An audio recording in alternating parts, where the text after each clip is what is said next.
Star Trek 57, M23, take 2.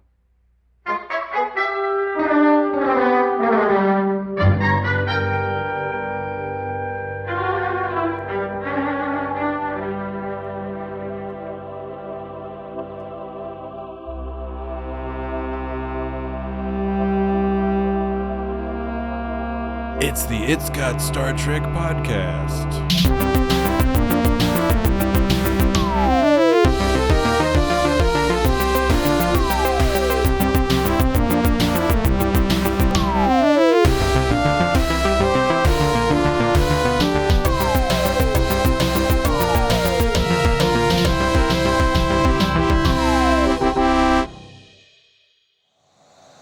At Farpoint, we saw you as savages only. We discovered instead that you are unusual creatures in your own limited ways. Ways which in time will not be so limited. We're growing. Something about us compels us to learn, explore. Yes, the human compulsion. And unfortunately for us, it is a power which will grow stronger century after century, eon after eon. Eons. Have you any idea how far we'll advance? Perhaps in a future that you cannot yet conceive, even beyond us. So you see, we must know more about this human compulsion. That's why we've selected you, Riker, to become part of the queue, so that you can bring to us this human need and hunger, that we may better understand it. Do you poo and I poo? It's the wrong season, Dan. Do you have a Halloween poo song? This is poopy poo. This is poopy poo. Poopy poo. Although that's arguably What? a riff on a song from a Halloween-themed Christmas movie. Well, it says this is Halloween, so. I mean, fair point. All right, let's start the podcast if you're all good with that. Well, if Die Hard though, like, did that have a theme, a singable theme? Because that would be a Christmas tune, right? Isn't there like some kind of Beethoven in it? That's right. Which one? Like Ode to Joy. Yeah. Like the Ninth Symphony? Yeah. Is that the fourth movement of the Ninth Symphony? Ninth Symphony. Or is it the third movement? I don't actually know. It's one of the probably. movements. It's probably one of the last ones. Yeah, Yeah, it's towards the probably end. the fourth one. It's yeah. either third or fourth. I Sort can't of, remember. It's got that kind of vibe. To Wow. it, so. Mm-hmm. It's got that kind of vibe, and you're listening to It's Got Star Trek. It's got Star How's that? Shields and deflectors up, sir. How's that for a clever, Shields up. somewhat low Shields energy segue? People don't even know it started yet. Into the beginning Well, of the... Like they don't even know. The initiated know. They're still Those that have been initiated. waiting. They haven't realized it started the audience because we were so like casual about it that they think they're still waiting for the podcast They to knew. start. They knew what was going on. I don't know. I think our audience is probably more clever than that. They're hip to it. They're like, oh, wait a minute, they're talking to us. That's what they're saying. They know how to listen. They didn't realize we were talking to them before. I got you. They know. thought we were talking, just like amongst ourselves. You're not calling them stupid. You're saying No. we are talented. No, I was just saying like that's just What how are you casual. That's saying? just how casual our intro was. Yeah. Do you think we should do more of these sort of casual, like low energy? Should we start like, over? Like we're all like flopping around. We're just No, sir. Blah, blah, blah, blah, blah. hey, welcome to the It's Got Star Trek hour, or hour and a half usually. Why? We used to aim for an let's see if hour. we can make it for 2. We never made it. Anyway, What are you talking about? don't worry about it. You're just like mumbling. It's low. It's We're doing the low energy we're doing startup. the whole low man. energy. It's getting to be fall. Take it easy, Dan. Slide right into the podcast. Dan means business. We got a You lot. seem to find this all very amusing. I mean, I do, and this is a good episode. I'm excited to talk about this episode. But we have Perhaps you'll share the joke with me. we have other things to discuss ahead of the discussion of the episode. So let's do this. Something to discuss ahead of the discussion. Yes. Do we have a pre-discussion to discuss Yeah. ahead of the discussion? If you want to just start into our Do we have discussion mail or of our discussion of hide and Q, just jump ahead to, I don't know, 15 minutes. I don't know. We'll see. It's too soon for this. Maybe but never know, maybe 22 not. minutes. But you might miss some fun stuff in the interim time. So maybe skipping ahead isn't the right thing to do. Anyway. Okay. So welcome to the It's Got Star Trek podcast. Hi. Hello. This is episode 261 of the It's Got Star Trek podcast. Incredible. I knew it. Jesse's been keeping track. lately. For a while, you Just lost the track. last two, yeah. There was a few hundred there. You were keeping pretty good track, and then you lost track. For Yeah, a bit, I was like on it, and then I was like, "What? Wait a minute! and a little bit off it, but yes. I don't care." So this will be our 261st Now I episode. care. And in addition to 504. 504. Okay. He spoke that so like eloquently and with such consonants. Is that the right word? I don't even know if that's it sounds like the right word. I don't Maybe. believe it's the right word. He spoke with such consonants. I don't think that's a word. Consonants. I think it's a word. Sibilance? No, it's not sibilance. Consonants is a word, but I don't. Yeah, think that's consonance the is a right word, but I don't believe it's the. It's not. It's not. I do not think that word means what you think it means. Consonance is the opposite of dissonance. Okay. Yes, exactly. Okay. He spoke confidently and with force, eloquently, articulately. Like that's like the way he said that number. It was so excessive. 504. Well, and there are a number of other instances of him speaking very eloquently, both in this episode and throughout the Star Trek franchise. Instance of consonants. Yes. All right. So, episode 261. This is a free episode, and then we have Patreon stuff. That's cool. You got to pay. In for what that. way? You can go listen to it and see. There's free previews. You can check it out. Patreon.com. Do you believe I haven't thought of that, Jean-Luc? / It's Got Star Trek. We just put a new one up there. Forget what it was about. It's a new one. I remember it was entertaining. It's up there. Oh wait, In my subjective view. Are it you was talking about like entertaining. the last episode we did was tattoo? No, the last Patreon episode we put up. Oh, it was we talked There was some singing. There was some talking about ancient Some kind rock of and roll. music, yeah. I don't remember. So wait, which okay.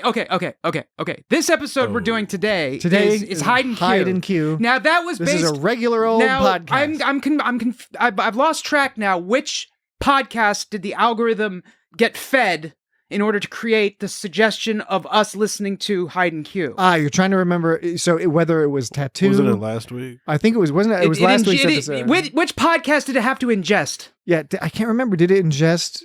Or was it 2 weeks? Okay, before? so sorry for new folks who don't understand what's going on. So Dan has I don't think I understand. Dan's has a certain facility with computers, Eh. and It's all right. and he's developed a very complicated algorithm that slurps up, takes a transcript of our previous week's or a Slurps it previous right up. episode of It's Got Star Trek, and then using some sort of calculating mechanism, some sort of weighting of words or whatever, I don't know. His algorithm will spit out a list of Star Trek episodes that we should discuss next. Right? Yeah. Am I right so Out far? of the goodness of your heart. Okay, so now Dan cannot quite recall whether we selected Hide and Q by having his algorithm ingest. What did we talk about last week?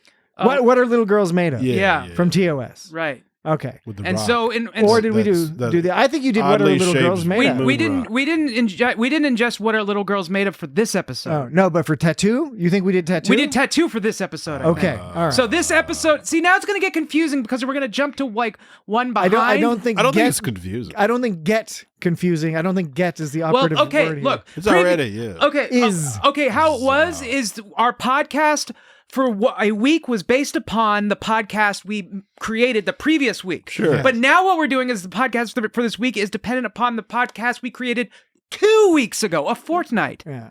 Okay, and so we're gonna people forget by then. I'm down to try it because maybe Just nobody just actually will cares. forget. Somebody maybe, will remember. Maybe The thinking was is then we could announce at the end of that's the what I'm episode. saying. Well, that's we're what I'm gonna saying. discuss. Maybe people will care more about us announcing the episode than they will about the algorithm and whatever it does. They probably don't even care about the algorithm. I wonder if they'll care more about this conversation than about our sure to be fulsome and insightful discussion of Hide and Q when we eventually get to it, which we promise will be But soon. it's only 7 minutes, so Exactly. keep We're not listening. We're not quite there yet. How the hell do I advise you? Yeah, check out the Patreon. Quite honestly, there's some awesome stuff on there. So at least check out the free previews. Why not? There's even a few free full episode previews. So yeah, patreon.com/It's Got Star Trek. So this week we had 2 reviews. Hey, Wes. And our policy. Not bad.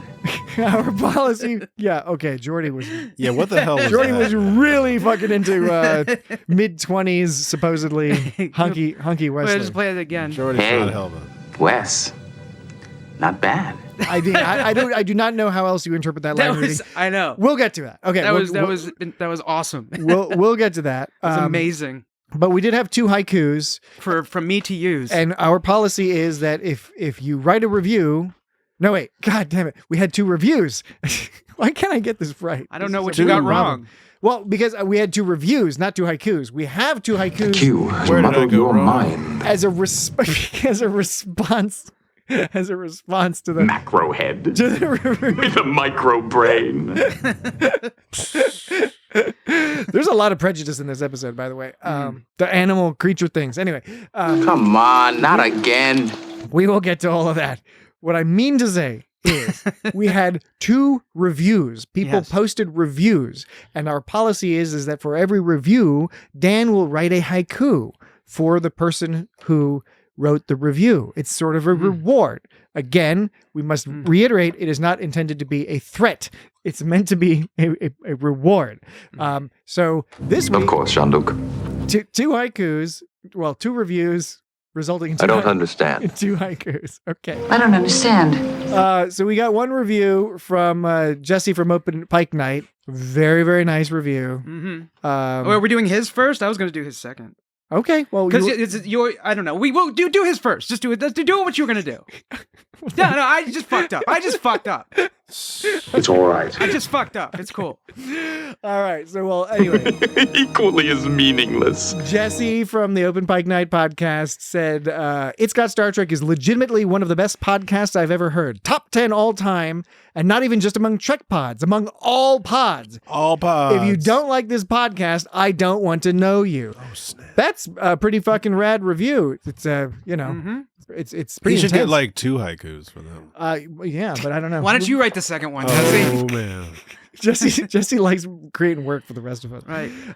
Anyway, Maybe I'll write a limerick. awesome. Thank you so much, Jesse. We really appreciate it. Thank you. Dan, do we have a haiku Well, for you Jesse? didn't actually say his username. Oh, The whole premise is these haikus are based upon their username. Okay, I'm still not 100% clear on that, so I apologize. It's like I couldn't be didn't- any easier to remember. The haiku is based upon the username Okay, of the person who I wrote promise the you I'll review. remember this in the future, and this is useful information to pass along to the audience. Right. When they're And to yourself. when they're so they can have some expectations for what they're going to get. It's going to be based on your username, according to Dan. So, can you remind us what Jesse's username is? Because I did not write it down. Uppercase OPN _ Jesse. With J capital. All right, OPN presumably standing for Open Pike Night. Yeah. Jesse. All right. So here's Not me. here's Jesse's haiku that I wrote based upon his username. Opening wormhole. Pike swimming through space and time. Night of cosmic fish. See, okay. Now, to the audience, one thing I didn't make clear is Dan is not using ChatGPT or any other AI.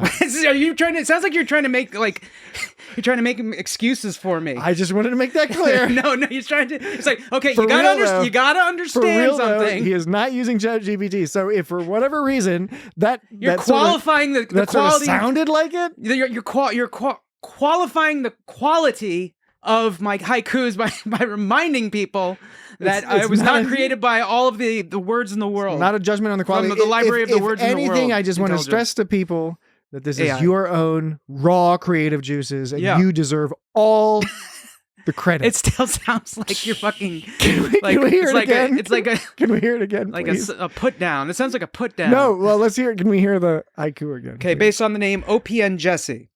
Opening wormhole. Pike swimming through space and time. Night of cosmic fish. All right. Excellent. Because a pike is a fish. Yeah. So, okay. Open Pike Night. Yes. All right. And then the next review was from Jorge Marquez. And I think it was just Jorge _ Marquez. Yeah.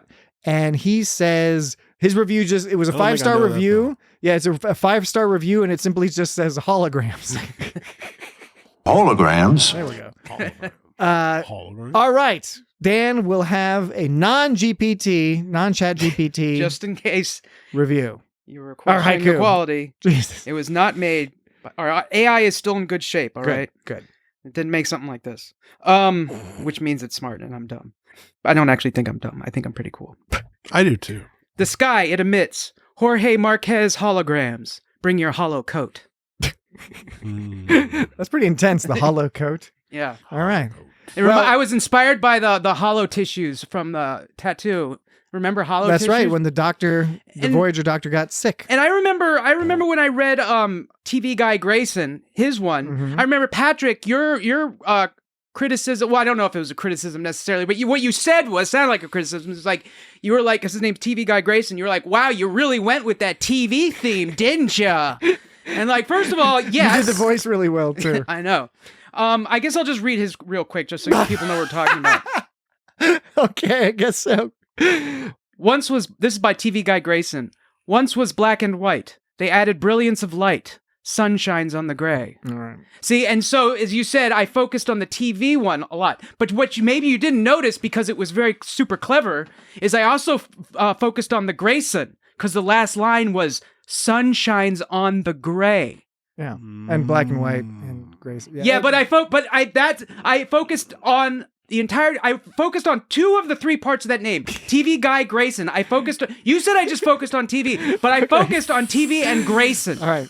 Well defended, Dan. And to the audience, if you want more of this, just write us reviews. Yeah. And by the way, let us know, because it turns out our review aggravator doesn't show Review us all. aggravator. Well, we have a review aggravator, and it sends you an email every time you get a review. An but aggravator. Did I say aggravator? Yeah, you kept saying aggravator. And I even corrected you. I even corrected you, said aggravator, and then you said, He I said swear, aggravator. he said, yeah, aggravator. Review aggravator. Yeah, that's what I said. It's like, yeah, I know you said that, but that's weird. Well, it's the stress of life. You these can't days. even It's listen getting to be. You can't even listen to yourself. I can't. It's a problem. Anyway, Why? If you want more of this, write us a review and shoot us an email, feedback@isgotstartrek.com, or find us on social media @isgotstartrek. Let us know you wrote the review and where, and when we confirm it, we'll write you a haiku and have more endless discussion of haikus, no doubt, in the future. Good thing to remind And when you folks. grow to like it too much, A reminder, or maybe not a reminder, maybe this is news. Remind them up. Next week, we will be starting our weekly coverage of the 5th and sadly final season of Star Trek Lower Decks. extraordinary. So don't miss that or any of the subsequent 10 episodes of the podcast. It's a different vibe when we're covering it week to week, and we love Lower Decks, so we're going to be doing our best to enjoy. It'll no doubt be melancholy enjoying the last season. Including perhaps the realization of your most impossible dream. All right. It's a bit of a non sequitur, but no, it wasn't, because our most impossible dream is to watch a new season of Lower Decks. okay. All right. But it is made a bittersweet, like you said, because it is the last season. Yes. 2 more things. It really seems like folks like it when we do TOS. We always get a lot of downloads. Last week we did What Are Little Girls Made Of? Maybe it's because of the penis rock. I don't know. It's just getting tons of fucking downloads. Gary Mitchell style. We'll get to that. I'm not joking, Lee. But this is a TNG episode. TNG also gets lots of downloads. If you are a TNG person, if you get any enjoyment out of our discussion of this, of Hide and Q, tell all your friends so we can see if we can get TNG to be downloaded even more. That would be fun, because TNG people are competing with the TOSers. Tossers. The tossers. Tossers. Okay, last thing, and then we'll instead get of the tungers. No. Tunger? Oh, yeah, Tunger. Tungers. Tunger and a tosser. Tunger and a Are you a tosser. tunger or a tosser? And I'm a dissner. Me, personally, I'm a dissner. Quite right. So you should. Okay. Last thing, honestly, for real, we promise, and then we'll actually discuss this thing, is we did have a couple weeks ago a Duty or No Duty, except it wasn't in the episode. It was in the podcast. So we're playing Incredible. Duty or No Duty. Dan and Jesse, you decide. Let me play this quick clip from our podcast. Out of the goodness of your heart. Richard Fancy also played the Vulcan Captain Satelk in TNG's The First Duty, which is that's a Wesley. It's a Wesley. Wait, now episode. Duty or Duty for Patrick when he just Oh said. no! And We're now gonna- you can't play it back. We're gonna have to do it next week then. Okay. Next week, Next Duty couple or No weeks later. Duty for this. All right, Mark this moment. Mark this Mark moment. it. I love it. Mark this moment. And I said Duty or Duty the first time. I totally botched that. Yeah, you did totally fuck it up. I don't understand. All right. So, Duty or No Duty?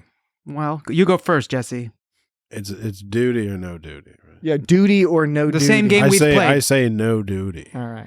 As much as it pains me to have to say this, that's a no duty. No duty. Yeah. TNG's The First Duty, which is, I think you're that's a right, First Wesley- Duty. Duty. Wait, now. I enunciated very clearly. Yeah, you did. Yep.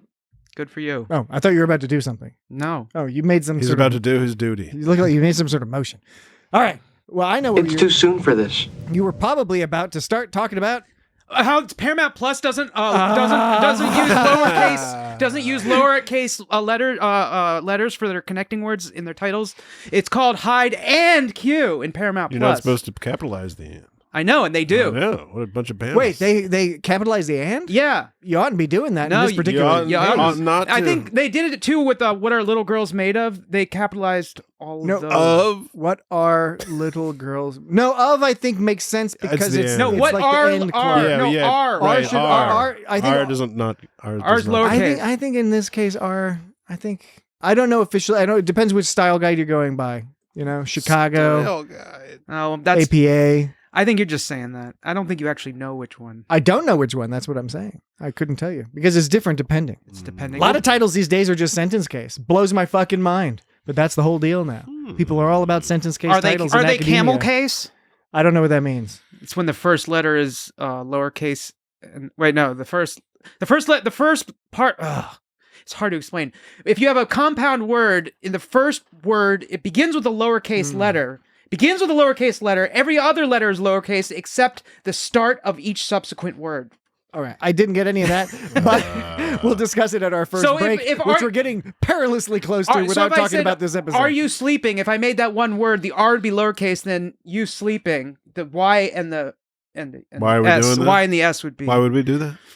That's for programming. Oh, there you Okay. go. All right. It's one of those things. That's why we don't get it. All right. So, episode. You might be right. The R might be capitalized. There was another episode I was thinking of. I can't. It was another episode. Is there any chance Don't we can think about the. Is there any chance we can think about this episode? How about this one? It's called Hide and Q. What? This episode, Hide and Q. I don't even know what you're talking about. I don't know what this title He's means. saying words. I don't know what they are. I'm gonna just move forward with this. The title Maybe it was confuses tattoo. me. That tattoo was supposed to be lowercase. I think that the title Hide and Q was just cute. They couldn't get away from Yeah. it. They were like, "This is such a cute title," even though it doesn't. Does Hide and Q have Well- anything to do with the plot of the movie? The TV show, the fucking TV show. I don't think so. We don't have time for these games. Apparently, we. Someone say game? A deadly game? To the game. Hide and seek is a game. I mean, it's a game. It's not a game they play in this fucking episode. but it's a game. It is a game. Okay. That's all. I'm not saying it's a good No, connection. you're right. I'm not saying it's a good connection. I think that's worth pointing out.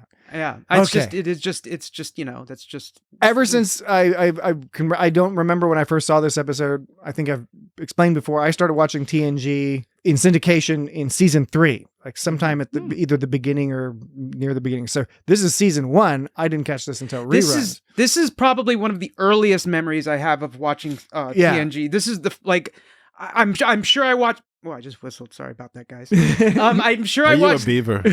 I'm like that character, that beaver character in all those Disney movies. I think it's just the one, isn't it? I thought. They used in Lady and the Tramp. But he was in Robin Hood with Was the he? foxes. Yeah. All right, I'm leaving. Right on. I'm leaving. Where are you going? I said I believe you. Okay. This guy. What were we talking about? We're trying to talk about Hide and Q. Oh, so you're talking about games. And you're saying it's your first memory of TNG. Oh yeah, my first It's memory. Hide and Thank Q. you. I might have had memories of TNG before that, but those memories have not been retrievable as of yet. I just have this memory of Wesley getting stabbed in the stomach because that shit's pretty brutal. Oh yeah, The no, fight- it's He fucking gets wild. The fight with Worf was not so brutal. No. That was pretty weak. It was in fact. very weak that Worf just charged after some pig people and got stabbed and in like the lower belly. Yeah, I thought it was hilarious when he charged through that whole thing because the whole scene was cheesy and he's like running through the thing and then like he kicked that one guy's ass, but he couldn't even get through 2 guys, or did he take 2 guys and got killed on the It was third? just bayonets. It wasn't. He's used to fighting like batleths and stuff. Yeah, like we saw Worf in DS9 take out like all these dudes in a row Early in Worf that was sort of- Gladiator one. was sort of neutered. I don't know. That's probably not the best word. So, well, Just it's okay. So when he charged in, Underpowered. Worf has underpowered. Worf has changed. But what I was gonna say about that fight is I think he got knocked out on like the second guy or something, and there was a really bad like stage shot. Like the that rifle, choreography in this episode, the great episode. I do enjoy this episode. It is enjoyable. The choreography was fun, and it was just a weird. First of all, like you're describing this fight choreography, and you can was tell off. like when the bayonet goes in him, you can tell they're just stabbing behind him. Like it just doesn't. They didn't try too hard on some of those angles. Choreography of the soldiers just milling about in completely nonsensical fashion in their weird little camp. Right, that didn't make any sense. Because it's you got a guy who's like he's doing like a patrol maneuver inside the camp, just like walking around the tents and stuff. It's I don't know. It was very, very odd. These animal things. Vicious animal things. No soldier thing.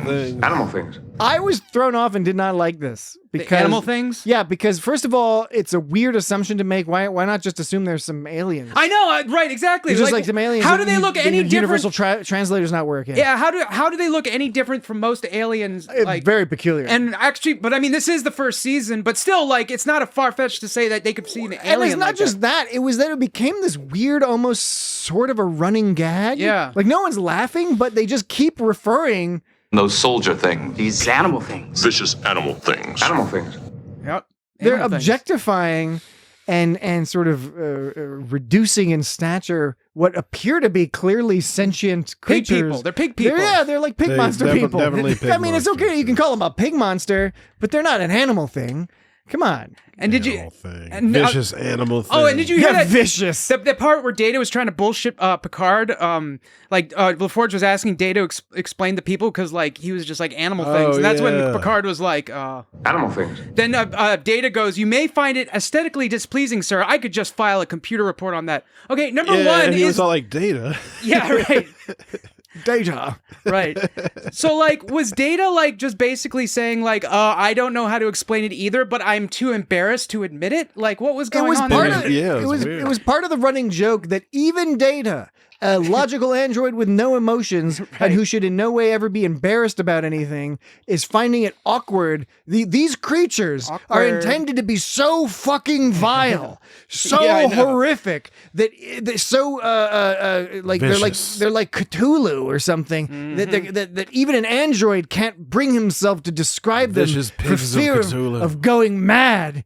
Right? It's some sort of Lovecraftian nightmare instead of these sort of somewhat sort of amusing, slow-moving pig people. Penguin monsters. So I was gonna say about Worf, yeah, he was a little UP on the first season, but also like he was more animalistic. It was first a lot of all, more growling and yeah. There was he growled like this is a weak little growl, and apparently Klingons just cannot stop themselves from having sex in front of everybody when a woman starts like getting on with them, because like Geordi was all it was weird. That was definitely weird. Yeah, what was it that he said? Geordi was like, "Is that how you have sex or something?" And that Is this your idea of sex? That's right. You're right. Yeah, and then he goes, This is sex. "This is sex." Like, whoa, Right. So you're I having. have no place for it in my life now. So he's saying like, I'm having sex in front of you right now. It was weird, and they just can't. It's a normal in the Klingon culture because they're more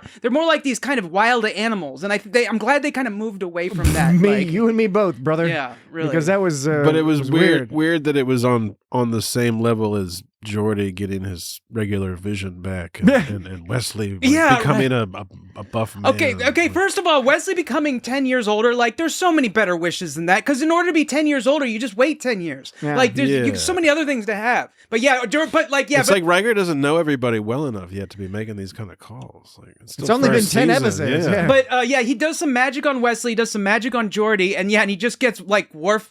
Like a wife? He's like, just when he gets laid? Just not even a wife. He's just not even a wife. Laid. Just I don't know. That was so. Would that go under one of the offensive parts to you, Patrick? Yeah, sort of, because it was there were multiple angles where it was a little weird. First of all, yes, the whole animalistic Klingon thing. I don't know. I'm a little uncomfortable. Also, with his that. sash changes over time. His sash looked. His sash gets better. Oh no, first season. Oh, dude, look at the uniforms because your sass changes. Oh shit! We're watching this in the old.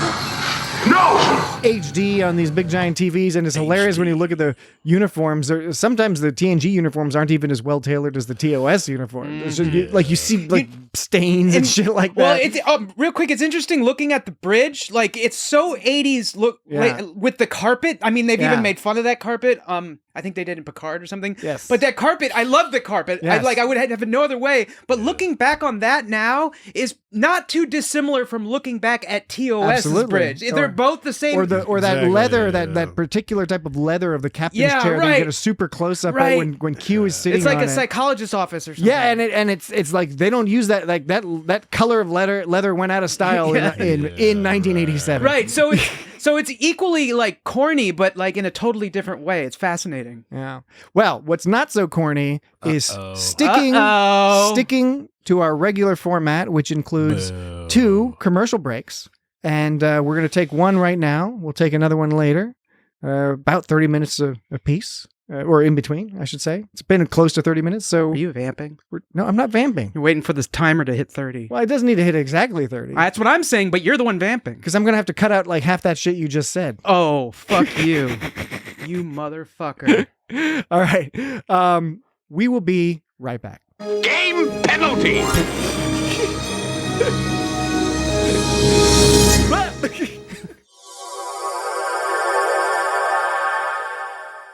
All right, I'm going to push play. And we're back. All right, and we're back.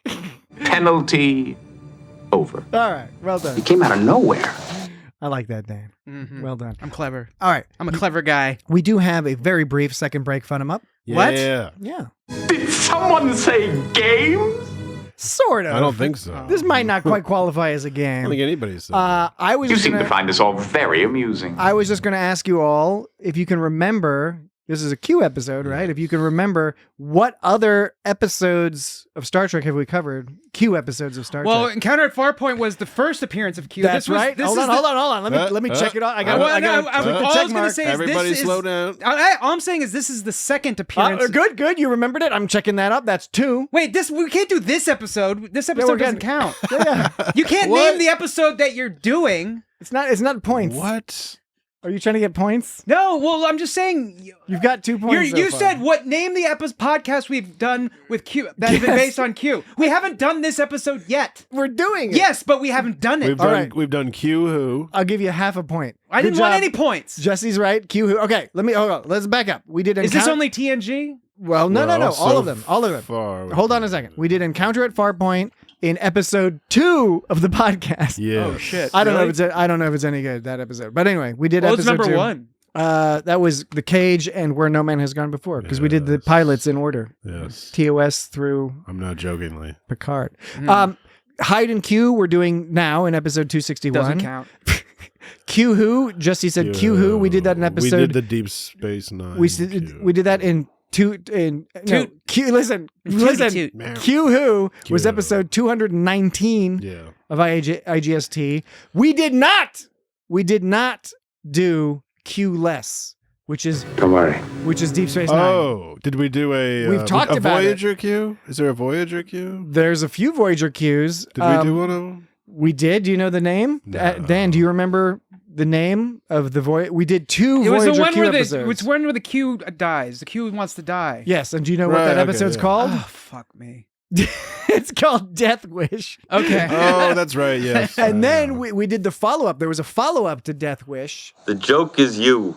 It's the Civil War one, the Q Civil War. And that's a TNG. That's a Voyager. That's a Voyager. Oh. The Q and the Gray. Jeez, I'm useless. The Q and the Gray. So we did Death What Wish. about Picard? We did Did Death count- Wish. Hold on. We did Death Wish in episode 228. We did the Q and the Gray in episode 203. I'm not counting Picard. Like Picard, yes, Q showed up in a bunch of the Star Trek. You said Picard. any Star Trek. Okay. I mean Q episodes though.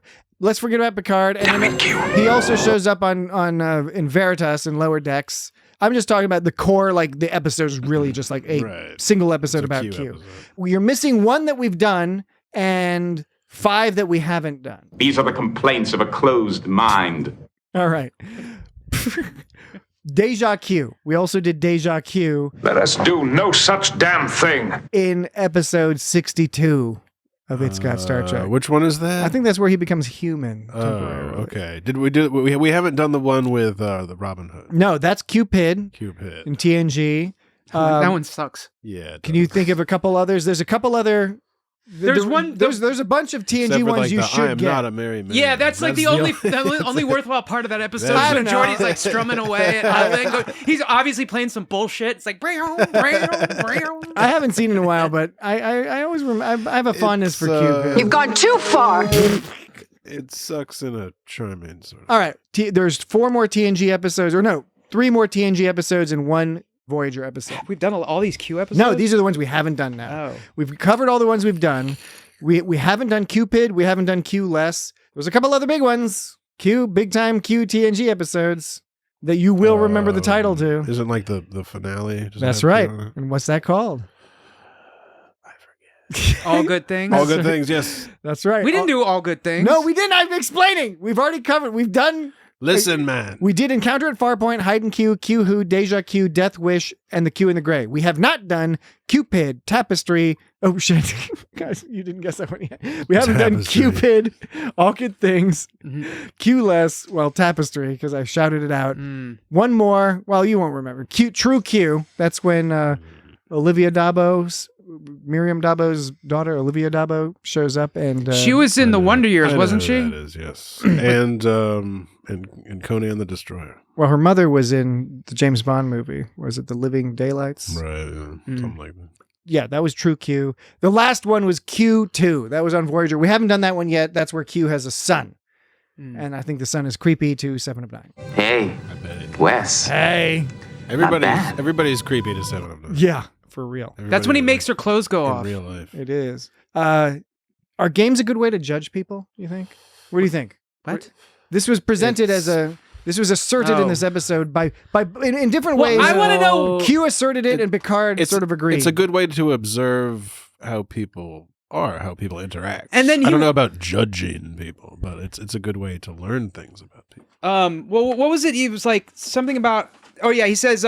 Wasn't it Hartley who said nothing reveals humanity so well as the games it plays? And then he goes like, actually, you reveal yourselves best in how you play. I don't know if that's really true either. I was thinking about it. And I don't know. I don't think how you play reveals more of yourself than like what you play. But I mean, it's one facet of it. I think it does in the sense. He was just trying to be dramatic. I think. No, here's when he said that he was just being dramatic because it's both how you play and what you play. Let me see if I can convince you over to Q's perspective.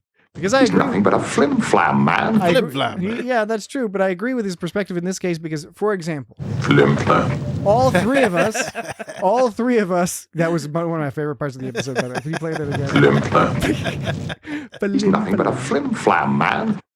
Flim-flam. He's nothing but a flim-flam, man. That's such a great line. Flim-flam, man. All 3 of us have, from time to time, partaken in Magic the Gathering, right? That's a game, right? Magic the Gathering is the game. So all three of us play that game. So you're going to talk about me and playing Blue it's and a hell of something a like game. that. Not specifically, I wasn't going to actually reveal that you have we should play Magic. A certain affinity for blue in Magic, which is fine. There's nothing wrong with that. Nobody says You've gone too far. I like blue. Nobody thinks that blue is cheating. I like blue. Man. Nobody thinks that it's sort of an underhanded, sneaky color. I like You've gone too far. But the point is that joke is you. The Q has muddled your mind. Ridiculous. the choice of the game in this example would be Magic, but we're all making the same choice. So if it reveals anything, it would reveal the same thing about all 3 of us. However, how we play the game, in other words, how we design our decks and actually utilize the cards, that's different. And that's not what you were saying is just the picking of the game. No, I said it was both. Play back the tape. I swear to you, I said, because Q said you reveal yourselves best in how you play. Yeah. And I kept saying, it's not that's not true. It's both how you play and what you play. I get what you're saying. I think it's more how you play. Because I think it's agnostic to the game. But your example doesn't give any reason as... Your example stresses the importance of how you play if you're playing the same game. I'm saying, if you're playing different games, that's going to be more important than how you play. That's like true. it depends on the situation. All right, new question. Because you can't simply say it doesn't matter at all what you play. Of course it matters. It's like nature versus nurture. It's both. We all, it's everything. It's the alpha and the omega. It's a heady philosophical question. You've convinced me of that. New question. Quite right. So you should. What do you think about fairness or unfairness when it comes to games? Q makes a big deal about fairness being such a human conceit. Now, I think he's being a bit Western-centric in his thinking. Western-centric. But, what do you think about Think that? imaginatively. Do you think a game can or should be unfair?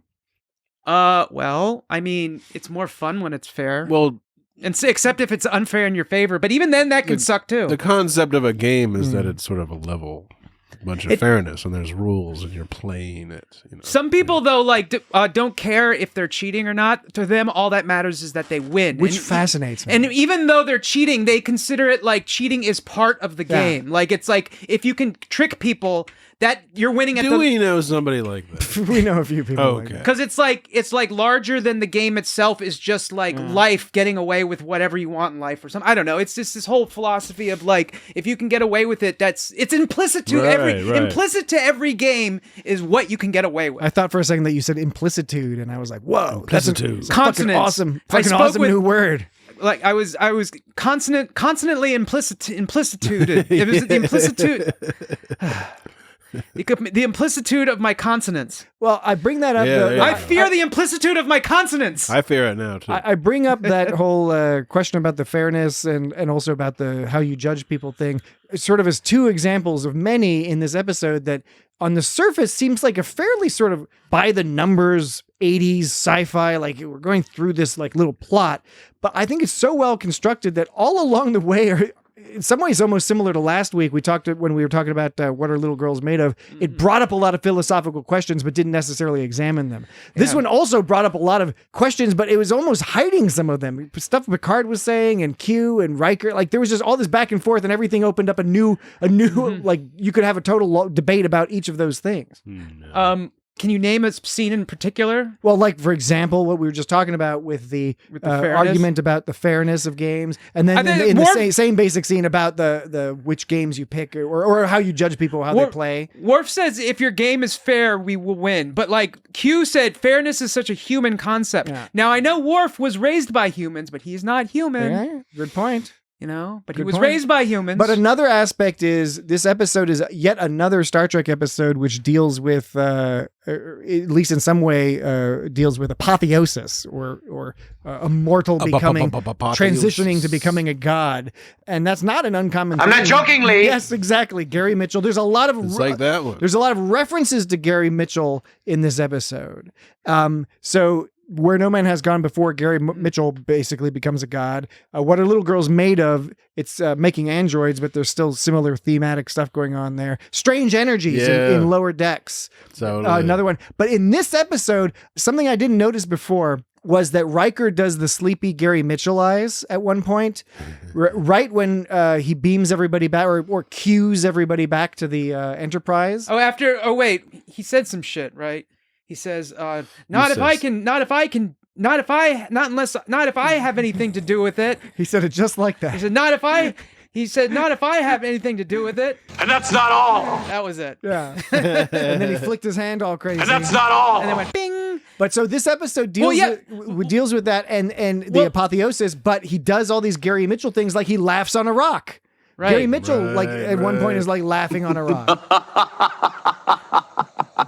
Well, after he warps him back to the ship, it's kind of bizarre because like he all warps him back to the ship and he's standing all aloof and evil looking with his doing arms, Gary Mitchell sleepy eyes. He was like doing his. He was folding his arms and when petulant god pose. And when Picard was like, "That's what Q would have done," he smirks. Yes. Whenever you read a book and they talk about that character leered or they smirked, I'm always like wondering what that actually would look like. That's a smirk. That was a smirk. That was a Riker smirk. That was a Riker smirk. Some beautiful fucking blue eyes too. Did you also notice that Riker, near the beginning of the episode, it was like, I think it was Geordi and Data in front, and Riker was behind them on a rock, and he put his leg up on the rock in the most like Riker style. Riker style. He was like wasn't a chair, so he just found the side of a rock and put his foot up there on it. Didn't look too comfortable. And when he sat down to talk to Picard about his newfound god powers, which they never bothered to like report to Starfleet or anything like that, they just had a casual conversation about like, well, geez, I don't know if this is a good idea. Blah, blah. I know, Meanwhile, he's got Picard's just sort of put out.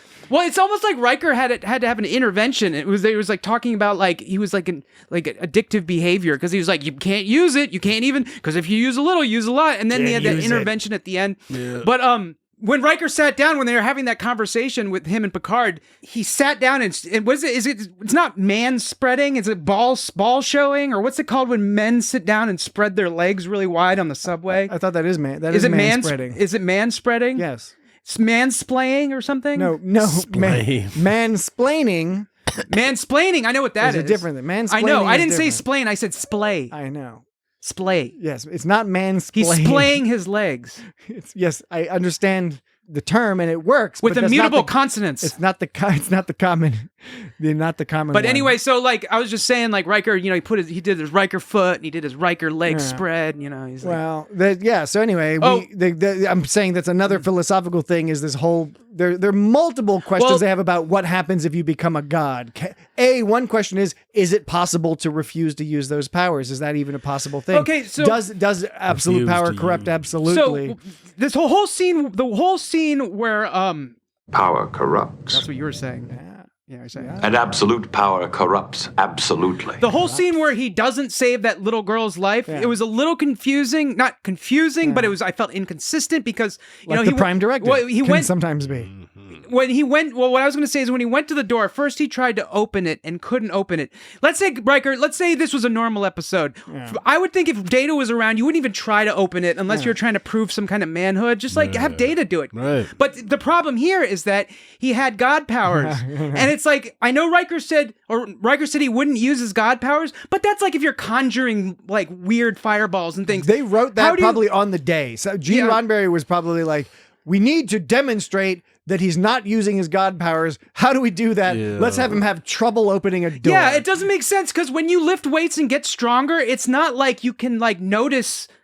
It like lifting heavier things feels the same. You would think that he would just open it. Yeah, he would open it because like when you get stronger, you can lift heavy things with the same facility that when you were weaker, you could lift lighter things in a direct proportion. Of course, the gimmick with god powers is you can do whatever you want. You could imagine that he doesn't have god powers. Yeah, right. You know, that's lame. That's lame. I know. It's inherently. I mean, the problem with Q is such an awesome character, and Q works for two reasons. They generally wrote his stories well, and John Delancey is just brilliant. Otherwise, having an omnipotent or close to omnipotent character is a problem. Okay, so it's a problem because you can always say, "Wait, this doesn't make sense." Wouldn't Q already have knowledge of the future? Is he trying to change the past? What exactly is going on here? Doesn't he see all of time? Like, what exactly does it mean that he's omnipotent and omniscient? You know. So on that same subject, they start talking about like how Q is his god powers and how Q admires Riker because like and he actually admires humans. First of all, he didn't want to go after Picard. They said because the idea was, I guess, Picard was too much of like a play by the rules kind of guy, and Riker's more of a maverick. But do you think that they would have preferred Picard? That's just another way of them saying like they felt Riker was strong, but he was weak enough to be like overpowered. Like what they were basically saying is Picard has like too much constitution. But I also think I read somewhere that the original draft had Picard being offered the powers, but then they were like, you know what, it's more interesting to have Riker. Yeah, I'm not 100% sure, but I think that's the case. Totally. But he talks about like humans advancing, and Q says, Riker says, have you any idea how far we'll advance? And then Q says, perhaps in a future that you cannot yet conceive, even beyond us. So Q's are omnipotent or near omnipotent, but somehow humans can get beyond that, which is weird. And what does that mean? And what was interesting is early humans keep advancing or something. So they keep changing up. But like they're already talking about like Q's being omnipotent. Like you can't get any better than omnipotent, you know. It was also, but I was gonna say then. Actually, we'll have to see. Earlier in the episode, they actually mirrored a similar sentiment when it was shit. I can't. This guy's not omnipotent. yeah, before. Okay, here it is. Before in the episode, Q and Picard are talking. Q says, "Surely you don't really see your species like that, do you?" And Picard says, "I see us one day becoming that, Q. Is that what concerns you?" And that's in reference to a line he read from Hamlet, where it was talking about how like humans are like an angel, like a god, basically. So apotheosis. So like, and so in two separate. Apotheosis. So this is like a Q being like.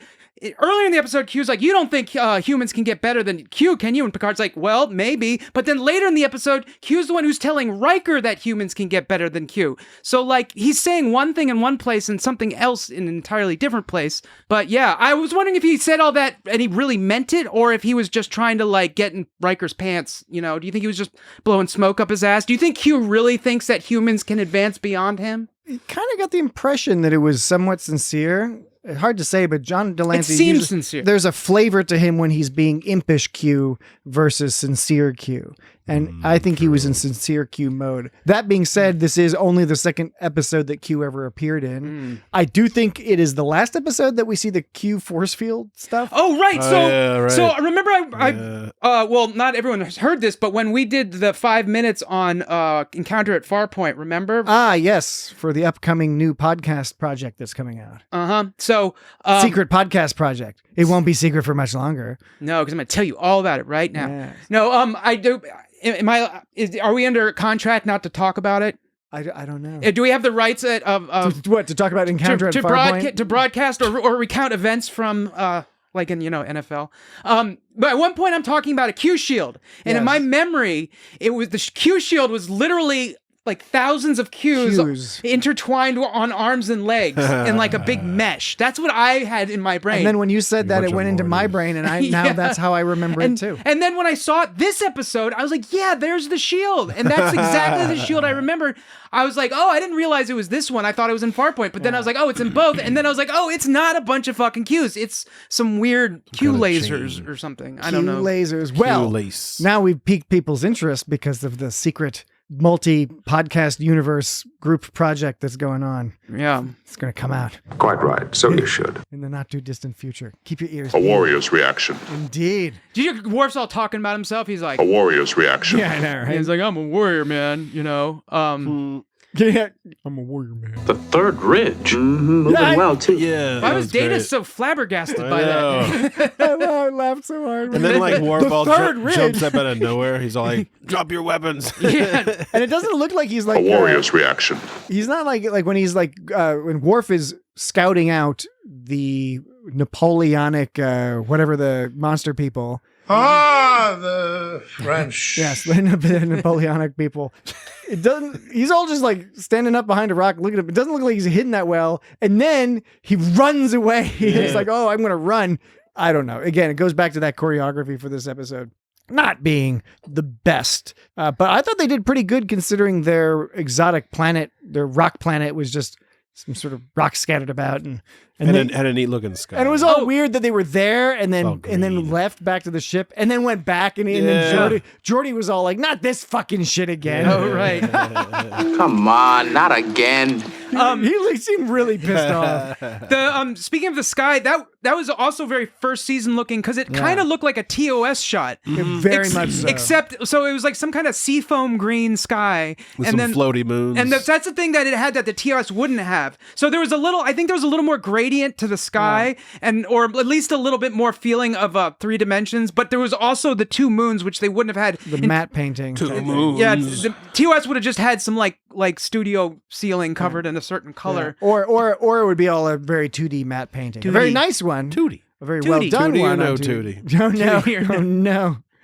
No. Would you want Q powers?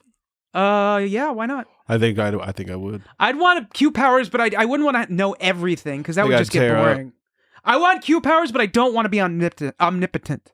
Yeah, I guess we have to go by the assumption that Q are not actually omnipotent because otherwise they couldn't tell any of these stories. Well, like I said, stories wouldn't make any sense. So there is some limitation. They are not omnipotent. Well, that's what I'm saying. Like they were talking about humans evolving past Q. Precisely. It's like, you can't evolve past mean? Something that is omnipotent. It's one of those aggravating terms. You'll see, Dan. You'll see. You'll see. Or aggregating terms. It's too soon for this. Was that ADR they were using for Daddy Wesley? Yes. Daddy Wesley. Big thick-jawed Wesley. That was awesome that they used these. Commander Riker, oh my gosh. Yeah, he was like, And like he's like, honest. He goes, Commander Riker, it's too soon for this. Yeah. And then like Riker goes, if this is because your mother objects, and he's like, no, I just want to get there. Like, what is that supposed to mean? Is he going to be like, if she objects, fuck her? Right. Like, you know, Yeah. like what It's is like it? she is Like, what if his she did mother. object? He's He like, was oh, a minor. He's Broads. like, if this is because she objects, it's like, then what? Then He's it like doesn't 15 matter? He's 15 or 16 at this stage. He's a minor, presumably. I don't know what Federation law is. Maybe they regressed in that way. They progressed in many other ways, but they're like, you know what? We're going to lower the age of consent. Have your favorite wish, my young friend. Are these truly your friends, brother? Yeah, Riker said some weird things to Wesley. The whole Wesley thing was sort of interesting because, first of all, Wesley gets stabbed through the back in the same way. That was awesome. In the same way that Picard gets stabbed in the back when he's young, that we see in Tapestry, which is another Q episode. And it's much later, of course. Have your favorite wish, my young friend. Oh, yeah, I was going to ask you guys, forget about Q powers, because, like, yeah, Q is like, Q thinks he's going to win Picard's bet because he's like, I'm going to make him an offer he can't refuse. It's the whole mafia thing, which is like, yeah, I'll give him God powers. And neither of you guys refused it. I probably wouldn't refuse it, even though it's got to be some sort of monkey's paw type business. But anyway. Well, it kind of was a little bit. It wasn't in the irony, but it was in the sense that it was unfortunate because then he had to like do shit like watch people die and save them. But that was because he start was, a monkey paw business. But that's because he was trying to resist it. It just didn't. I just didn't. The Riker heel turn when he was like standing there like Gary Mitchell. It's just it was hard with to the buy. Gary Mitchell eyes. And by the way, the Gary Mitchell eyes were because Gary Mitchell's contact lenses, his God eyeball contact lenses, were from the 60s and they were made of like shards of glass. So he like his eyes were. So he had to have his eyes all half closed and they were like swollen and stuff. It was like a rim of metal. But Riker did something It was just similar. so weird to see Riker turn like that and suddenly beat some asshole. So, anyway, you guys were saying. I just wanted to. Are you wondering where Marina Sirtis was this episode? Is that No, what They you dropped her off on some planet. Yeah, I know. But they made that very clear at the beginning that she was not going to be in this She episode. thought she was getting dropped. Supposedly, it was a last minute thing that she wasn't available. I wasn't able to find out information why, and they just transferred her. They added that line about her being dropped off and transferred some of her lines to Tasha Yar, I guess. But I just didn't want to let it go unremarked that Jesse seems to be advocating for starting a business where we sell monkey paws, Monkey paw, because you said which would inherently involve having to purchase and or breed monkeys and sever their hands. I think that's illegal. I'm very positive it's illegal. Yes. That did not seem to be one of your primary That's concerns. very low in legality. No, but okay. So Q powers, most people are going to say yes, or they'll say no because of the monkey's paw business. However, what about Q present? What if Riker was standing in front of you and was asking you what about Q past? What Q present would you What present would Q give me on my birthday? What Q present? future. What present would Riker give you? Really, what present would you want? So not Riker doesn't know us, so he's not going to assume. But they had some serious. What would you want? Data had that literal like Wizard of Oz Tin Man thing going on, where he was like going to make him. He was going to be like. Data was like, no, No, sir. No. Yeah, but that was like just like the Wizard of Oz. What Q power would I have?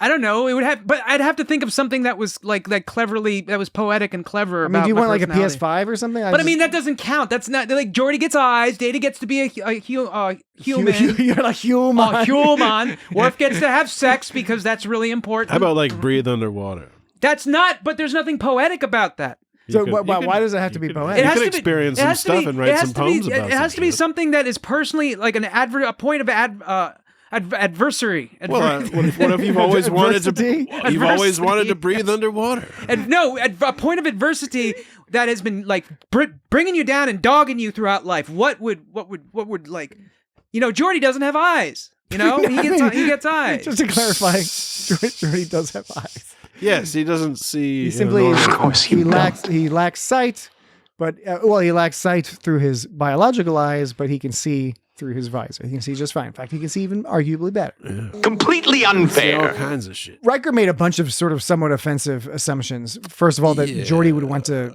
have eyesight, and Worf's wish that's on the same. Thing. I think I said that already. And you already mentioned that, Dan, that the Wesley assumption was sort of a silly assumption. And so just like earlier, Geordi goes, Hey, Wes. Yeah. Not bad. That's He not looks helping at all. he looks at Tasha and goes, You're as beautiful as I imagined. I forgot about that. Also, And more. Yeah. like, what's up with the level that was of weird. Jordy sexually harassed two separate people. in What's this up episode. with the general level of professionalism in this whole episode? We got to go to break soon, but This like, is when Jordy's a bridge. but there was officer. another point in this episode that was rather unprofessional, I would say. And what was that? Well, we got to go to break. It's Oh. a teaser.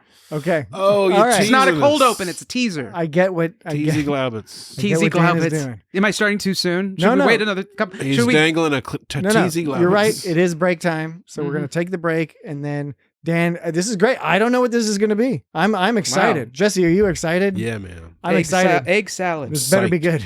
This better be. This better be fucking good, Dan. we'll be right back. Let us pray. Cabbage bread.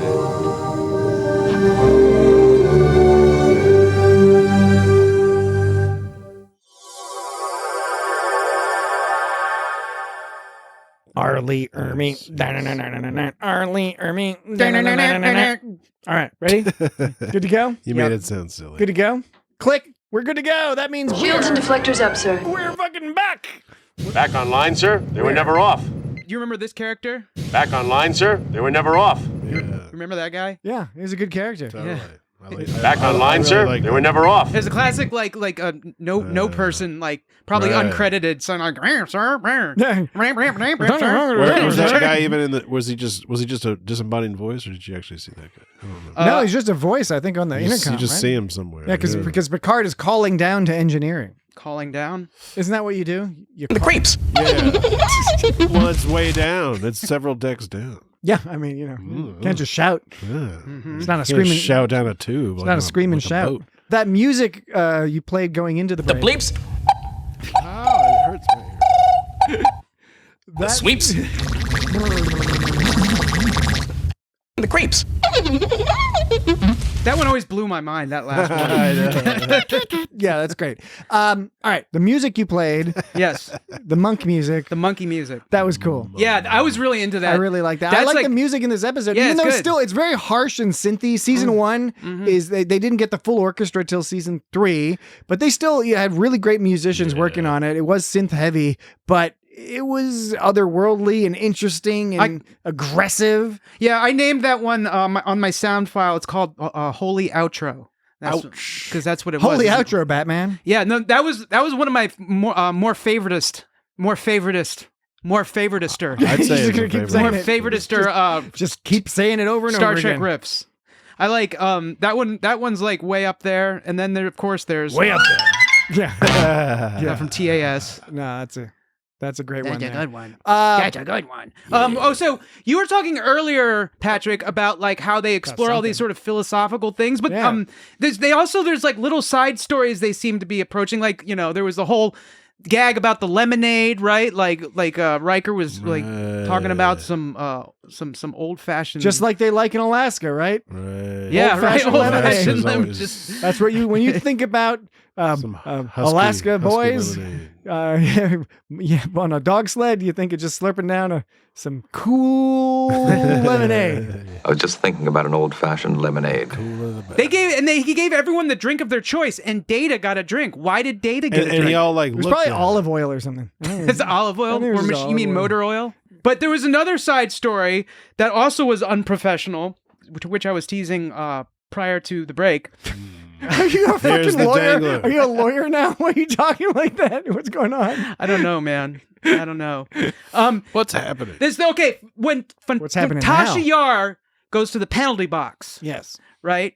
She gets all scared. Yeah. Game penalty. And so he describes what the deal with the game penalty box is, right? He says only one person can be in it at a time, and then if like a new person comes in, the old person goes Into nothingness. Nothingness. When Tasha Yar got back on the ship, she told Picard the rules. She filled him in on the rules, Yeah. but she had already warped away by the time Q explained the rules. So we can only assume that he just like In the Q-zapped it. process, He put Q-zapped it- her yeah. in her brain or something. Downloaded it into her brain. Yeah, but I mean, I that's agree. but You it's a have lot. to- It's a little bit too much to assume. But what I was really, but then there was this whole fucking weird scene with her and Picard. Like this fucking line from Picard. There is a new ship standing order on the bridge. When one is in the penalty box, Tears are permitted. Like, what is that? That's like the most like un-Picard kind of like thing to find. I know, right? I don't know. I thought it was sweet. It was Isn't it sweet? ridiculous. It's sweet, It but was it's sweet. like it's like not quite Picard. Yeah, it was like really out of he likes character. to help people. But I mean, it's like it's okay if you want to cry. He rescued her from like a rape planet. He's not like a Mr. Granted, she died later. No, but, like he'll totally rescue you, but he's not going to be like. He's not a cry on my. Now you can cry about it. Yeah, he's not. He's not a cry on my He's a shoulder stiff type of upper guy. lip. He's And stiff he's upper the, lip. yeah, and he's a captain, and he's basically saying to his crew, "It's like you're allowed to cry on it just seems like a weird thing for a captain to tell someone." But then it was made a lot worse when she responds with, Captain. Oh, if you weren't a captain. Is this your idea of sex? like, what the? I totally forgot about that. Even so weird. When I watched it for this week's episode, I guess she's got a type. it's a strange fucking show. This 1987 early or mid. Wait, what do you call that? It's like not mid 80s. It's Late like 80s. post mid 80s. Post mid 80s. Or early late 80s. It would be post mid 80s. 1987. It's post mid 80s. Yeah, I know it's 1980s. Oh, if you weren't a captain. Like, what the fuck? That's the weirdest. Like, what were they trying to say with that? That's Gene Roddenberry's influence. He had his hands all over this, by the way. There were other writers involved, but Roddenberry got his mitts in there. Was he specifically? Now let's all agree. She was saying like, if you weren't a captain, like we'd hang out like on a personal level. Like, She was saying, if you weren't a captain and I was in a similar situation where my life was threatened by a being that has tossed me around like a puppet, then I would have sex with you. yeah, she was saying Under those that. traumatic circumstances. Like, there's no other interpretation of that. So I don't understand why they put that in there. Because the 1980s was strange. It was really weird. Like, there's plenty of periods of time that are misogynistic, but I think the 1980s misogyny just took on a very interesting flavor. Yeah, because it's so weird because It was progressive men thinking they were not being misogynistic, but there's being exceptionally misogynistic. Yeah, there's sort of some kind of inverse backwards loop going on because normally you can look in the past and be like, oh, well, they thought this way back then, and like you follow their train of thought for the weird thoughts they have. But there's like A doesn't go to B on this one for me. You know what I'm saying? Like, why is the security? She's security at this point, right? She's always security. So the security officer is hitting on her captain after he saves her and gives her a little like speech like a mother would give to a child. Picard just gave to her, and then she like fucking hit on him. Like, I don't know. He was so happy. Well, you know. He was so happy because when he was alone on the bridge, he looked so small. Did you notice how small Picard he was looks? all alone. He was just this little guy. Some of that was the direction. I think Cliff Bole directed this. It was a well-directed You had episode. a shot of the bridge you don't usually get. It looked kind of funny. Between Geordi hitting on Tasha Yar and Tasha Yar on Wesley, who's 16. Oh yeah, right. He's just a 16-year-old brain. I'm in gonna a 26-year-old's body. I'm gonna leave this one out for this next statement. Right, but so you're I'm not going to mention the fact that you're not going to your whatever point you're making doesn't rely on the fact that Geordi also was into Not bad. Not bad. a 25-year-old body with What a are you 15-year-old's up to brain. In later? it. No, we're ignoring it all entirely. It's like if you're watching Big, that with Tom Hanks, it's like weird to think about. So between Geordi hitting on Tasha Yar and Tasha Yar hitting on Picard, they could have like, you know, there's got to be some kind of Rule 34 about that, right? About this episode. I bet there's no Rule 34 for this episode. Wait, you mean with Geordi, Tasha, and Picard all like in some sort of and Wesley as an adult can be watching or something. He's like sitting in the corner with his same shirt on, that gray with a spike, with a three- spike going through his chest. So he like What's stroking the Data spike.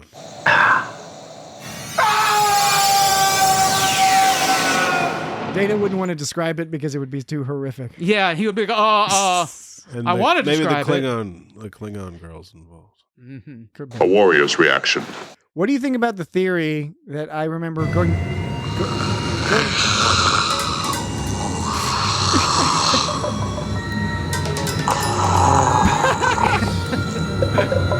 All right, going back, so certainly the 90s is when I first heard it, the theory that, but it probably predates that. Maybe it goes back to the Usenet forums when this episode came out. Usenet, FidoNet, Usenet, bulletin board system. Yes, Dan. Download, upload, download. Door games. Dan is subtly noting that both Dan and I independently ran BBSs back in the day. I was not noting that. I was simply saying things related to that. You're the one who noted You that. wanted me to bring it up. You brought it up and tried to blame me for it. No, you wanted to bring it up so we'd look cool. No, hey, we're guilty. We're cool guys. You said Usenet, so I just like the name FidoNet. Yeah, FidoNet was fun. FidoNet was some. I like anyway, the name FidoNet. Sounds cool. We're talking in circles here because I was going to bring up the theory. Some people have suggested that Riker never lost the Q powers, but just sort of chose not to use them. I don't know why that was funny at the last sentence. Yeah, You're just like, he just chose not to use Just them. at the end of the episode, he's so badass. Wow. He was like, you know what? Just not going to use the Q powers. Because Incredible. some people say that when, at the end of the episode, when Q disappears and ostensibly the Q continuum is setting everything right, including sort of somewhat arbitrarily just shifting people's positions slightly to put them back to where they were before.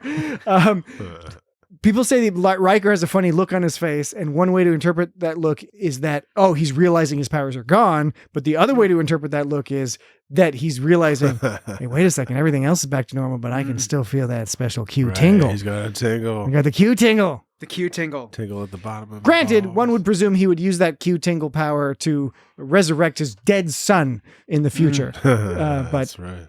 anyway, I was Dan's looking at his phone. He's scrolling furiously through his phone. I He noticed usually doesn't reference his phone, by the way, folks, because he has a laptop and a touchscreen tablet for his setup. So it's something very special, a special treat for us when he pulls out his phone, because that One means of Dan's treats. that means it's an audible. He's pulling an audible, calling an audible.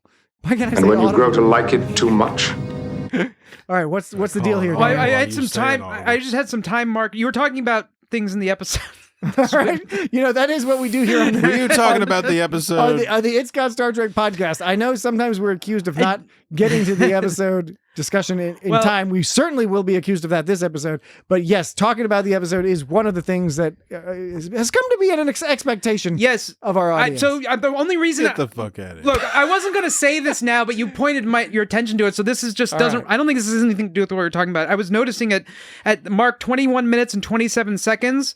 When Riker was using the Q power at that time, the rock lighting changed on the left of the screen. While the Q power was going, like the right rock stayed the same light, but the left rock did some weird light change. It went from bright light to nothing in a way that looked like they fucked up. It was it a shadow from his hand going up? No, it was like the light was shining on it in a way that was, it's hard to explain, but the right side, who do you think it was an fucked that equal amount of light emanating from this thing on both sides, but one rock was bright and the other one didn't have any light. I think that's like a spotlight issue? Yeah, I think so. Something like that. Some of the spotlights fucked up. Maybe one of the gels fell out. One of the gels But fell. Here's something that I don't think was a continuity error, but it was easy to miss. At 21 minutes and 45 seconds. 21 minutes. 1.21 gigawatts. I'm sorry. 1.21 gigawatts. Is Something amuses you. It is a You seem to compulsion. find this all very amusing. Perhaps you'll share the joke with me. I do. Well, after the podcast, I'll fill you in. Strange gratitude. So what happens is we see a picture of the ship, right? And then the shield goes away. The Q shield, remember the Q shield? Right, and we see it go up into a ball. Excuse me. The Q shield, do you remember it goes away into a ball? Yeah. Well, at first the Enterprise lights, you look at it, all the lights are off. But as soon as the Q ball, the shield turns into a Q ball and disappears, the Enterprise lights come on. And I'm talking about like the windows and the windows and shit. Like it's like when the Q ball went away, all the power went on. And I think they did that on purpose, but it was pretty subtle. It was subtle. It was an interesting detail. I wonder if we would have noticed that back in the old days if we were watching this episode 1987 on an RCA TV. Yeah, or perhaps a Zenith. A Zenith. A Zenith on over-the-air TV. A Magnavox. Using rabbit ear antennas. I remember seeing some of the first season as they premiered, the first season episodes as they premiered, and I saw it on a silly old TV from 1987. Perhaps probably earlier than that. The TV was probably an earlier vintage. The TV was probably, like a 1980 TV. I don't remember seeing this episode, but I remember seeing other ones. At the beginning of the episode, there was all this war marching drum beat music, and I thought that I was like, is this just how they did Star Trek back in the first season? But it was the French, the Napoleonic soldiers. Okay, I just like playing that clip. No, that's cool. That's a good clip. Yeah. Anyways, at the beginning of the episode, there was like this warlike drum beat, like snare drum marching music. Yeah. You guys were in marching band? Yeah, and so what I'm saying is, at first I thought it was like my memory is poor. And I was like, I thought that's just like how the first season of Star Trek did it, and the TNG did it. But it was like, did Jesus Christ, dude! I'm serious, man. That's from before the podcast started. I know. Like, can you fucking just hold off like for like a few seconds, man? All right. God. It was just, you're so lyrical. You've gone too far. The French. It just really kills the momentum is all. And I was going to say, yes, they did that because it was in theme with the whole war theme of this episode. And I appreciate it wasn't just how Star Trek TNG did it. It was the war theme. I appreciate that you did that differently to help avoid a repeat of the problem, because I am a child. and I fear this might have all fallen apart in the last few minutes of the podcast. Oh man. No, I think it's well pointed out, because we talked before about how awesome the music was, and that's another example that they really put thought into it. They crafted an interesting soundscape. There was like all these sort of interesting subtle details, like the lights going on, that fact that they played that sound. Yeah. They introduced that a marching sound, marching beat before like we actually saw anything involving war. It primes you for it. Because then you're like, oh, there you go. There's and some then dudes Q was a Starfleet admiral. Then what was he? Was a marshal? He was like a French field. What do you know? Jesse? What do you know about marshals? Anything? They're in the French European military. They're like a 4 or 5 star general kind of a thing, like higher than a general. Do the marshals control like teams of admirals? It's usually a teams ground, of admirals. Yeah, it's usually an army. That's rank. what like a fleet is. Yeah, that's some kind of like a fleet admiral. Or something. Marshal is a ground based. You're right, ground Jesse. pounders. Do you see that when first we saw Q, there was that weird Q ball that had sparkles everywhere, and it had 3 cobras, which are actually Aldebaran serpents. Aldebaran serpents, yes. Which were just differently colored cobras, but it was a weird Q ball with all these sparkles. I dig that cobra ball. Yeah, what was it that Picard said? It was like, Q, have you no identity of your own, or something along those lines? Have you no identity of your own? That one. Yeah, he's like, what is it with all these costumes? What is this need of yours for costumes, Q? Well, you know. Have you no identity of your own? I really like he's that. He's a flashy fellow. Yeah, he also, Q said something funny too. Your species is always suffering and dying. Yeah. Q said a lot of funny stuff. You already played all Seized my vessel, seized my vessel. Yes, and the Worf stuff that you played earlier was also hilarious. And then when he said this to Wesley, which is exactly the wrong thing you're not supposed to say to somebody when you're trying to convince them of something, because it's so shady. When he goes, because Wesley is like not sure about the Riker's gift and doing this with his Q business, and he's all like, Q's like, but it's easier, boy. Listen to Riker. Could he have not said that like more evil and like shady and suspicious? It was pretty fucking evil. Like if you say that to somebody who's on the fence about something, and you see Q say that to you, you're like, oh. He's trying to get me to do something bad, you know. Well, it's so going back to his costumes, because it goes to how Q presents himself, and you're right. It's like how is this going to convince anybody? So first he shows up in a Starfleet Admiral outfit. Now, what we don't know is if this was intended to be what an actual Starfleet Admiral outfit looks like, because we never see this again. Right. Future Admiral there was a lot of fringe dress on outfits don't have the silly fringe, so you could argue that he was making an exaggerated version of it to make a point, but could be a dress uniform. Previously, Q was showing up. He would show up in a captain's uniform, right? Yeah. And the standards because he was showing himself to be equal with Picard. Here, he shows up in an admiral's uniform, saying implicitly, "I'm superior to you," right? Then he does the marshal's uniform, which is even superior to the admiral's uniform. But when he gives Riker the power and then is sitting there with the watching the lemonade, if you look closely, he's wearing a commander's pips. Oh, so man. he's back to he's equal with Riker. So that is how he's trying to ingratiate himself. He's still being an asshole, but the ingratiation is whether he's positioning himself as higher than or equal to the person he's talking to, because he's done that both with Picard in the past and in this case with Riker. Well, I was going back to when we were talking about him like taking over Riker instead of trying to take over Picard. This was the line I was trying to remember last time. It goes, the Q says, "This is Q speaking for Captain Jean-Luc Picard, who we consider too bound by Starfleet customs and traditions to be useful to us." And so they went after Riker because he's too, like I said, he was too much by the book. So, right. But he's just messing with Picard. But he's like I said, I think he just thinks Picard's too strong to fall for that shit. Yeah, You know? which he probably would be. Another way to get at Picard by like, messing with this other guy. I did like Q Data. Yeah, that was cool. Q looks good as Data. And again, well-directed episode where the transition was great. It was clever, shocking. Around that same part where we saw Q Data, Geordi's stunt double did this awesome fly through the air. Like he got zapped, and the Geordi like flew through the air and like did some roll on the ground. It was a really awesome stunt. And if you notice those phasers, remember when Riker shot the phaser and then Worf was like, phasers. He saw the phaser and blew the shit up? Yeah. Like, remember sometimes in Star Trek, the phaser, like even though it kills people, it doesn't harm like background objects. Yeah. But this blew up a fucking That's a rock. very high setting to blast a rock. It didn't show him changing it, but clearly it must have been. But like, you never know with these phasers whether they're going to blow up the background or not. Because they might kill a human but not do anything to anything else. They must I think have that's like in the technical manual, the different settings. the settings must not be binary or like on a 2-dimensional scale. It must be like 3 dimensions so you can like do weird things. It's like I put up the human kill, the organic kill factor up, but the explosion kill factor down or whatever. The explosion kill factor. That's dumb. I don't know. It sounds pretty fucking awesome to me. The explosion kill factor. Geological disruption. Yeah, there you go.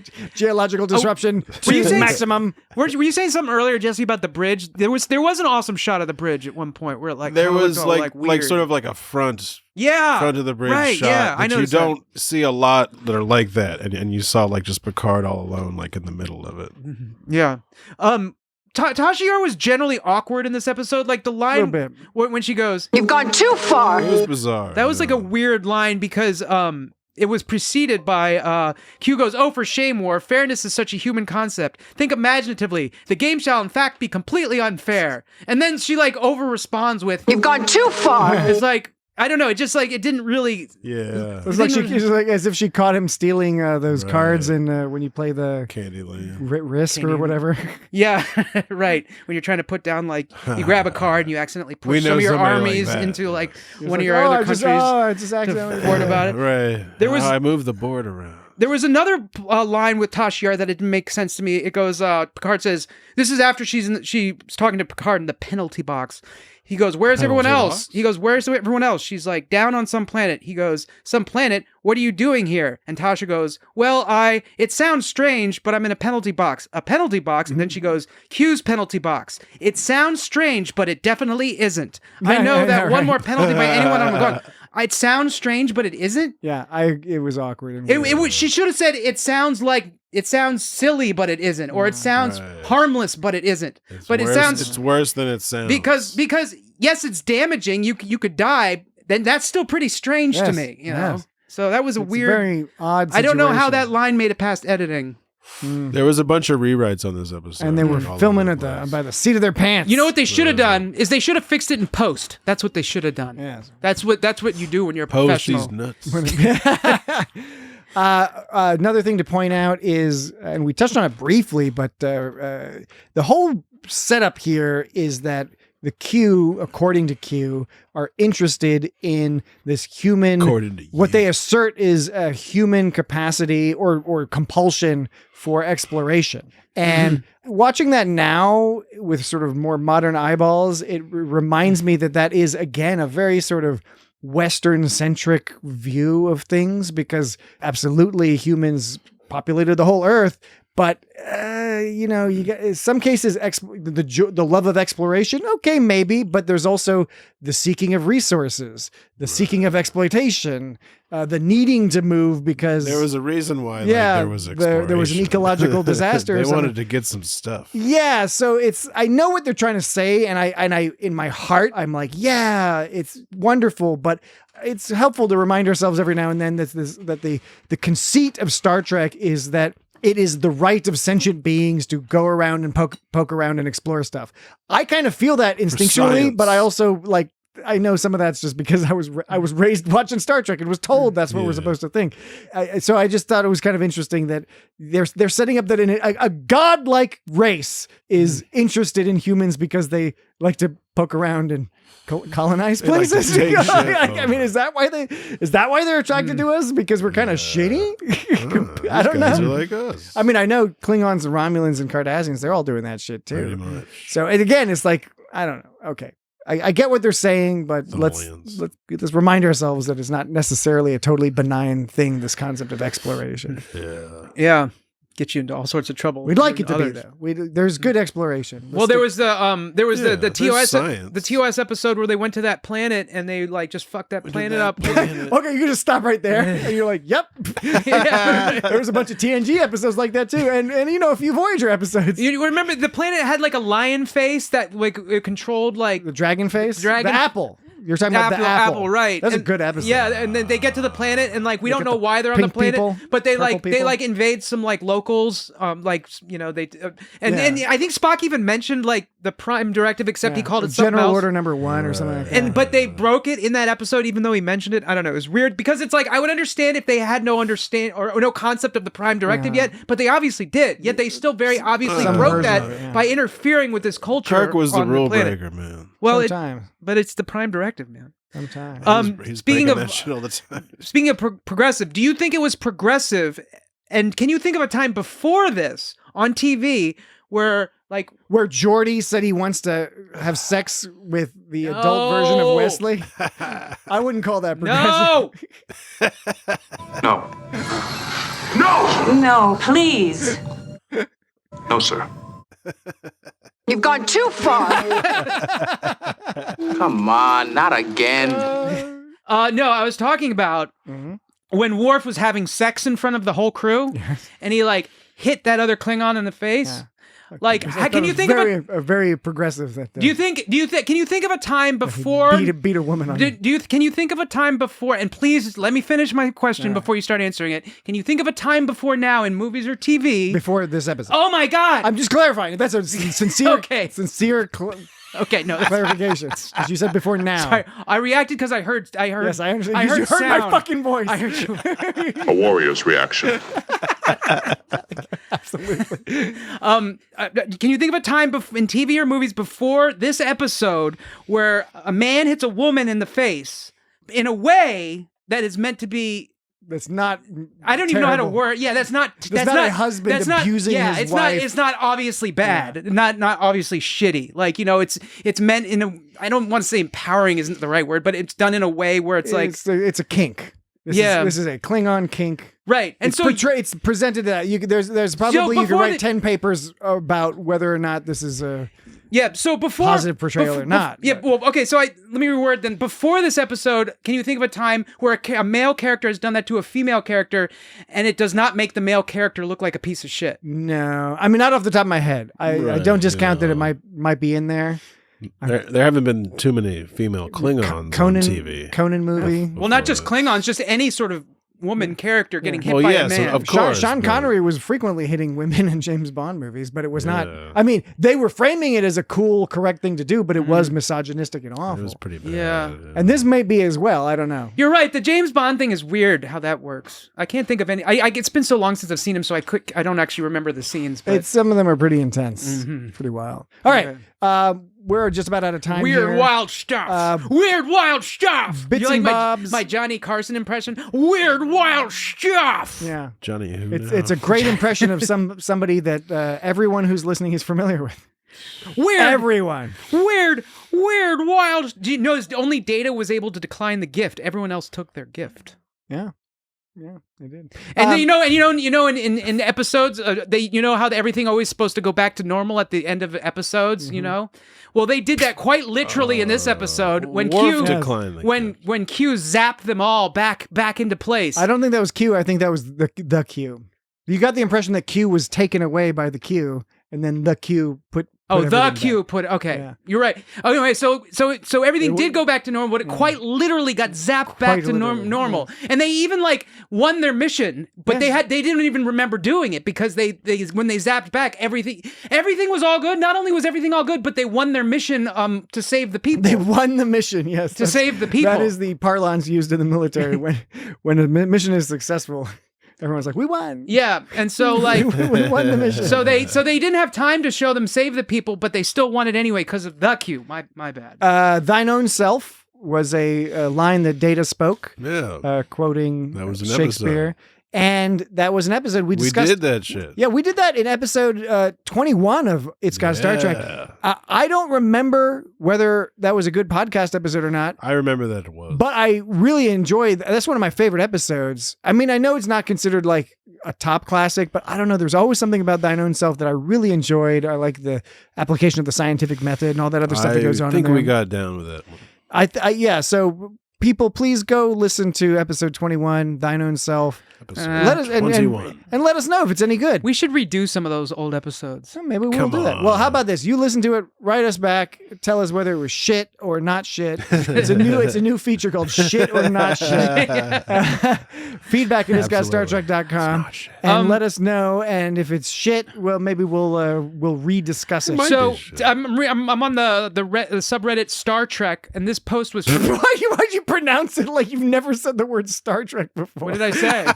You're like squinting your eyes. You're like, I'm on the subreddit Star Trek. Well, sometimes I don't know if it had some kind of. It's a subreddit, so it could have been called like Star Trekky Whoopee or something like that. You know? All right. r/Star Trekky Whoopee. Okay. Have you been to that one? I have not. r/Star Trekky Whoopee. No, I have not. But there's 10 months ago, somebody Montadrew made a post, and it says the title of the post is an argument that Thine Own Self is the best TNG episode. All right, there you go. I have not yet read it, but neither have I, and I don't know if I'd agree. I'd be curious to read that because I don't know if I'd agree with that, but I do very much like that episode. Another line I really liked that I don't think has come up yet, or maybe it has, is I really like that the very end line of Picard where he says, "Perhaps sometime we'll learn that space and time are simpler than the human equation." Yeah. Right, yeah. That was a fun line. Yeah, that's it's a trite line. It's a 1980s line, but I thought it was fun, and it harkened back to the TOS days of always having to have some cute little line to button up the episode. Yeah, totally. Even if the episode's all super dramatic and depressing, they'll still have to have that like doot, doot, doot, doot,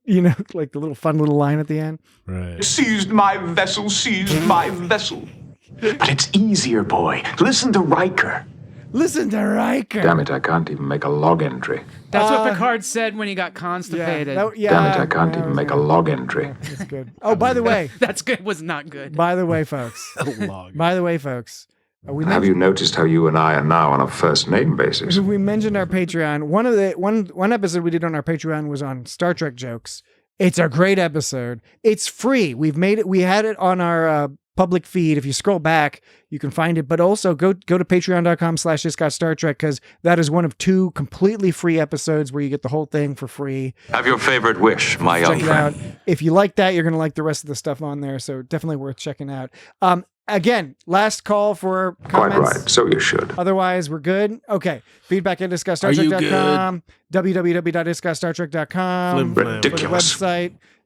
He's nothing but a flim-flam, man. At It's Got Star Trek. Flim-flam. On all the social medias. He's nothing but a flim-flam, man. Facebook. Flim-flam. Hey, We're on YouTube. Wes.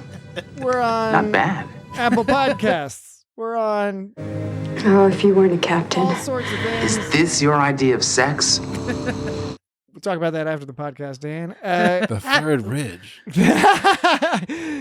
Okay, I think that's all the main things. So, yeah. The Third Ridge. Hope you enjoy that. Moving well, too. Next week. Next week. And that's not all. Next week, we will be starting our live coverage of Lower Decks, 5th and final season. Don't know what the episode's called. What in the hell am I doing? Crying? But It's going to be awesome. It is going to be awesome. We look forward to that. We hope you stick with us. Follow us along. Keep listening. No!